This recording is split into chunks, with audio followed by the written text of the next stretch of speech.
সূর্য কোনোভাবেই দীপাকে জিততে দেবে না। হ্যাঁ বন্ধুরা, অনুরাগের ছোঁয়ার আগামী পর্বগুলোতে ঠিক এমনটিই ঘটতে চলেছে। দীপা যখন জন্মদিনের পার্টির ডেকোরেশনের সব কাজ শেষ করে এসে নিজে গোছগাছ করছিল ডান্স চ্যাম্পিয়নশিপে যাওয়ার জন্য, ঠিক তখনই জন্মদিনের পার্টি থেকে ফোন আসে। ফোন দিয়ে বলে, আপনি এটা কি করেছেন? জন্মদিনে গেটের কি অবস্থা?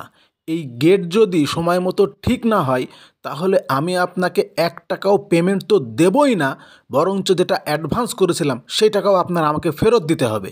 এই কথা শুনে দীপার মাথায় যেন ডাক পড়ে যায়। দীপা তখন মনে মনে ভাবে, এটা কিভাবে হলো?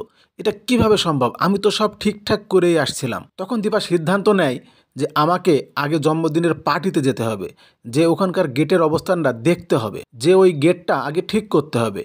এই ভেবে দীপা চলে যায় জন্মদিনের পার্টির ওখানে। পার্টির ওখানে যে দেখে অর্জুন পরিবারের অন্যান্য লোকদের নিয়ে গেটটা ঠিক করে ফেলেছে। তাহলে গেটটা ভাঙলো কে? গেটটা কিন্তু আসলে সূর্য ভেঙেছে, এবং সেটা কিন্তু সোনা দেখে নেয়। সূর্য যখন চুরি চুরি করে দেখছিল, তখন সোনা আস্তে আস্তে তার বাবার কাছে গিয়ে বলে, বাবা, তুমি এই কাজটা কিন্তু ঠিক করনি, তুমি এই গেটটা কেন ভেঙেছ?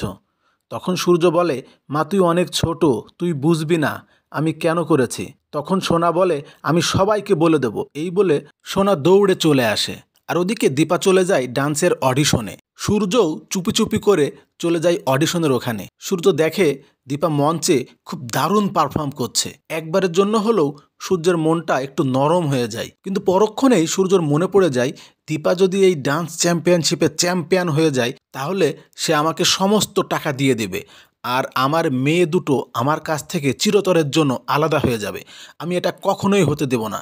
আমি কোনোভাবেই দীপাকে এই ডান্স চ্যাম্পিয়নশিপে চ্যাম্পিয়ন হতে দেব না। বন্ধুরা, সোনা কি দীপাকে সমস্ত ঘটনা বলে দেবে?